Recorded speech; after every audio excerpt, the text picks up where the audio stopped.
coming up to deliver a big hit. You see McLaurin there, number 22, is also hobbling around a little bit. This could be cramp time. Not a particularly hot and humid day here in Louisiana, but still, run around out there long enough and it'll catch up to you. And you do it. And when your offense is going 3 and out and 3 and out and 3 and out, that's a lot of snaps to be on the football field. Grambling 2 of 9 on 3rd down. Here comes the blitz.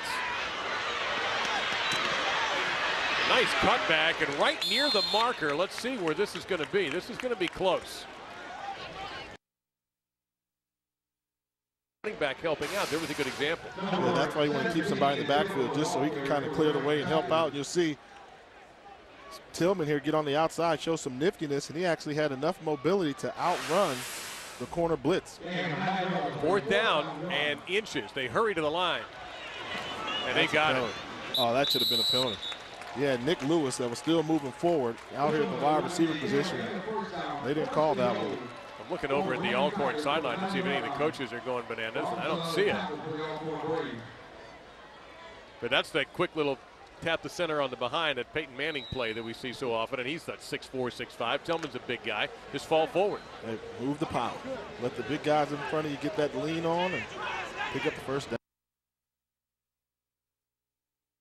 Mike Warren.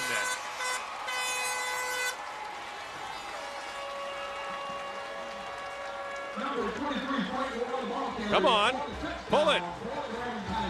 There you go. We're waiting on you, buddy. You missed your cue. First home game of the season, so you know the timing's not quite there, and they didn't really get a lot of warm up in the first half because of the sloppy play. So offensive touchdown is something new to this new guy. He may be a freshman too. That's true. I don't want to get on the students here. That wouldn't be very fair. It's been an interesting night for Leal. He got that one to go through, though. So Grambling has taken complete control of this game with 6:35 remaining in the 3rd quarter, and Frank Warren had 2 big runs on this drive. Here's the second one.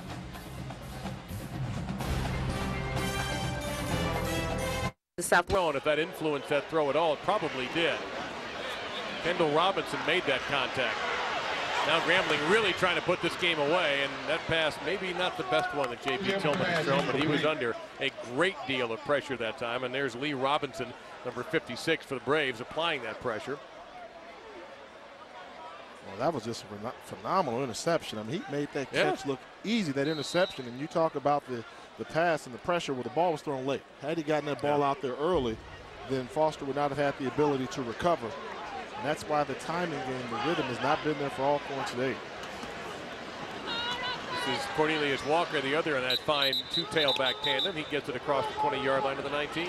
Anytime you have a dual running back threat, whenever one does well, the other one seems to run a little bit hard. You know, you can tell now Walker got that last handoff, and he was really trying to hit the hole, trying to say, hey, I'm not going to let the youngster Frank Warren show me out. With those spectacular runs, I want to get one too. And I guarantee you, Cornelius Walker's trying to take it to the house every time he touches the ball. Well, those two combined for almost 1,500 yards last season and 10 touchdowns. Tillman in big trouble, but nice elusiveness. And he's got a man open. That'll be a touchdown, but there's a flag down behind the play. No, caught it out of bounds, incomplete. Batiste ruled out of bounds by the official, and I wonder if Tillman crossed the line of scrimmage. Let's see. No, it's a holding Number call. 68 on Grambling, 10 yards from the pre. Left guard there. Maybe this is why Tillman was able to get outside the pocket. That hold there, oh yeah, he had plenty of jersey, but look at the throw here. Good touch, and oh yeah, official got it right. He was out of bounds as well. Again, influenced that throw by pressure, no question. That's one of the few seniors on this football team, and one of 2 on the line, Corey Williams with the penalty. 3rd and long. Open, nice execute. Oh, look out there. That's going to cost you half the distance to the goal line. The officials are going to blow the play dead at the 16-yard line. Kiari Thompson is fortunate he wasn't seriously injured on that play. ATN made the grab of the face mask, 24 yards on the catch, and add about 3 more for the penalty. I mean, did Tillman just deliver a strike or what? You could see that play set up, and even from where we are, you could tell where he wanted to throw the ball, and he did it nicely.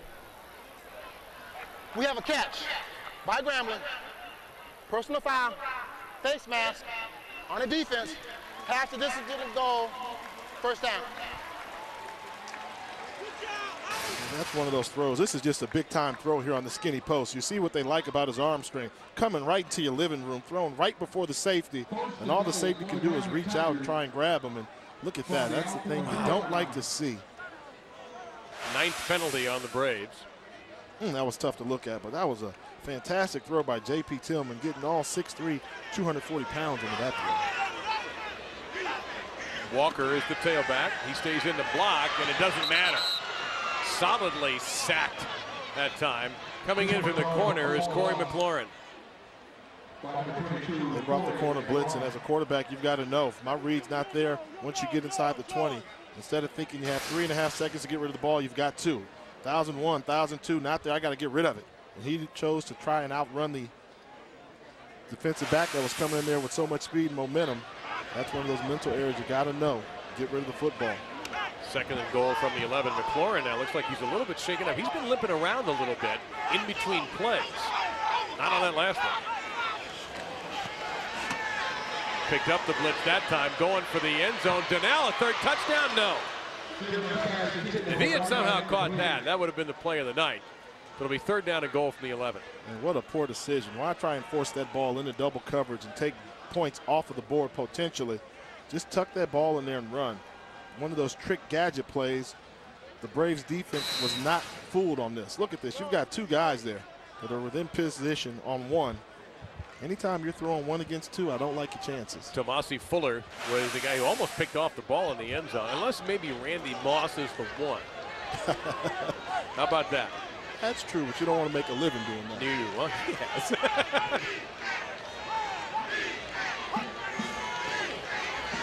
Fade, Donnell. Boy, that's beautifully defended. Beautifully defended that time by Roderick Williams. We've called his name. And they did. But it was against, like almost everything else tonight, it was against Alcorn. And this time, nice tackle as Frank Warren tried to get someplace. And JaVale Fields made the stop, number 79, a freshman from Grand Prairie, Texas. I've been saying that word freshman an awful lot for both teams tonight. And now you're definitely going to be saying it for the rest of the night. Well, this is an opportunity for you to take a look at those young freshmen that do so well during the week but don't get an opportunity to play on Saturdays. Now, step up, young man, grow, and let's see if you can play some football. 2nd and 12. Wide open and a nice catch. Not an easy pass to catch, right at the marker. And Nick Lewis shows his experience there. And it looks like, yeah, it will move the chains for a first down. And that's how you throw an out route. You don't have to gun the ball in there. You know, wide receivers got to make a break, get outside, locate the ball. But see, it was a nice catchable ball where the wide receiver had time to come out of his break, locate the football, make the catch, and go down. Earlier, we saw the Alcorn quarterback try and drill that ball in there. Guy didn't have a chance to get his head around. So I like the touch, and that's called passing. And the elusive Frank Warren, flag coming in right at the tackle. So he'll get a couple of yards, and we'll see what the penalty is from the umpire. See, I'm not going to leave you with that empty thought. You know the difference between passing and throwing is? I'll defer to you. See, passing is when you're out there and you know what the defense is doing. You attack the weakness of it. Holding on the offense, number 61, 10 yards from the previous spot. And because you've got your pre-snap read and read the coverage and you know where to go with the football, you pass the ball in there. But if you're reacting to what the defense is doing, then you got to throw it in the spot. That's why they say he made that throw in the tight coverage. But you don't hear him say, oh, he put the pass in the tight coverage. So you throw in the tight coverage, you pass into the open field. So young quarterbacks like to come in and throw. You got a lot of guys out there can throw the ball 100 miles an hour, but the good ones become effective passers. 4th Grambling penalty. They've only had 38 yards in penalty. A delayed screen to Batiste. Doesn't get a whole lot, gets only a couple of yards. It'll set up 2nd down and very long. Well, that's like in baseball. They talk about pitching and throwing. The guy who's pitching is hitting the glove, moving the spots, changing the speeds, confusing the batters, and the guy who's just throwing is usually the guy who doesn't last very long. And you can get away with that sometimes. Yeah. Look at Troy Percival. He was coming in there throwing gas, and then all of a sudden you lose a little velocity, then you become kind of normal, and they start to stroke you. In the case of Grambling, Tillman's the passer. I've seen that early, and Dillon's a thrower. But one thing that Dylan can do is he can run. So he's a thrower and a runner. We've got 1 quarter left in this matchup between Alcorn and Grambling State. And it's been the Grambling band playing the tunes while the Alcorn State Braves have been shut out so far. 4th quarter coming up. Here's your score. 4th quarter about to begin here in Grambling, Louisiana at Robinson Stadium. Well, welcome to the top 25, East Carolina and Skip Holtz. We'll talk more about that in just a second here. College football had, as always, a fascinating Saturday. Meantime, the 4th quarter begins. Grambling in complete control. That's just a little bit too high. All right, what do I mean by that? Well, East Carolina knocked off Virginia Tech and Charlotte. Okay, Virginia Tech is young. West Virginia was a top 10 team, Jay.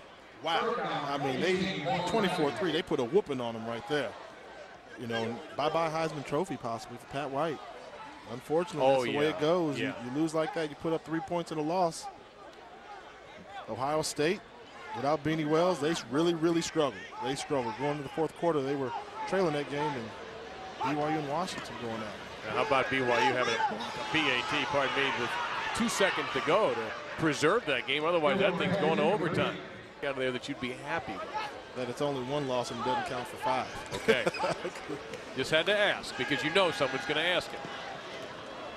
Nice little throw that time. Or pass. You would call that a pass? I would call that a pass. All right, Get I out see. there, let him run underneath it, allow him to do some things. And you talk about what can you take. You got something, you go back and tell your offense. The defense came out and played great at the beginning of this game. Now you go in there and tell the offense, hey, guys, if we can score some points and keep them off the field, we've got a defense that can keep us in the ball game. So I think that's the only positive you can have, because coming out, the offense was poor, the special teams were poor, but at the beginning of this game, the defense was doing a good job. Got the 5 yards back, lost on penalty, 2nd and 10. Look at as he throws, and a great catch. Coming back, tremendous awareness by the senior Nick Lewis that time to come back to the football, and Tillman just bounced right up. I know it had to hurt. Maybe it'll hurt tomorrow morning when he gets out of bed, but nice throw, nice play. I'm going to tell you, the blows that hurt the most are the ones you see coming. And he sees this coming, knows he's going to get hit. Ooh. And what surprises people, it doesn't hurt when you get hit the initial contact. It's when they land on you. When you get on the ground and they land on you, that's what hurts. Well, he's going to get hit again, but he's going to get the 1st down.